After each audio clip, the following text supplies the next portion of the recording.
Grabe ni na sauce grabe gid na sauce din puro na lang gid sili. Ito na ba mo? Video man ni. This is for my vlog, Charis. What pa tang?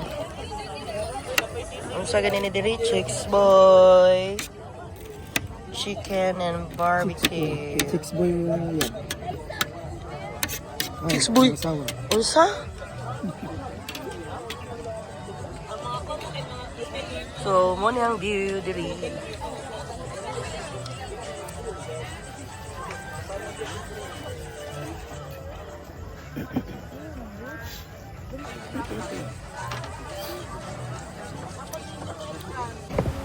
So niabot na among sudan na yung order is kinilaw sa ang kaning bago nilang barbecue. Unsay mo masugi sa food? Sure ka. Thumbs up. After the tragedy. Yeah, Roslyn. The aftermath.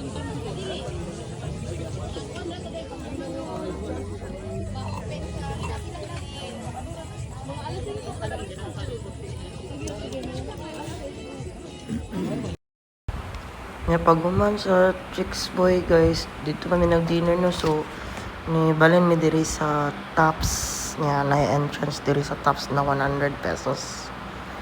Dayon dito mi nagtambay dapit sa katong dagag tao diya sa tubangan pero gitugnaw man akong kauban kay wa mo siya kadaog jacket.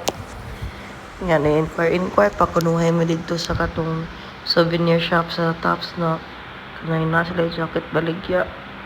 Nga 1.5 na sa guystan na so wala na lang mini dayon so ngita mi o restaurant diri sa Tops na mataguan niya na dili kay bugnaw jud kay aning time mga alas 9 na ni siya nya ang ending diri mi ni sud sa Tandab Street nangapi siya then nagpalit sa ako ang mga pastries. Sumoto, diri mi nagtambay until mga 10:30 ba to? Before mi nanguli. Tambay-tambay, chika-chika, about life, about utang. Mga inana lang siya. Pero wala mi nisabot ni mga siya kalgalanan siya mula kay boring sa balay na nabalay lang kasi giugigta. Labi na weekend mamrag boring na siya kayo wala di bitaw ka gawas usay nindot sa biya mo tanaw sa gawas dahil ka nang usay nindot po mo kay socialize po diba makig-socialize sa kadagangan ng tao bayalag crowded ang place basta kay naalang kay makita mo tao aside sa imuang partner or aside sa inyong family na aside kay makitang tao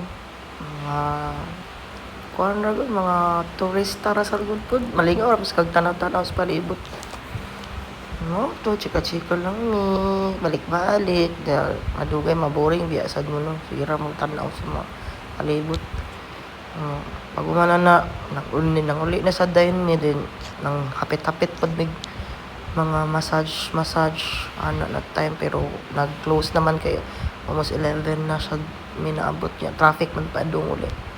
Alright, again. Bye.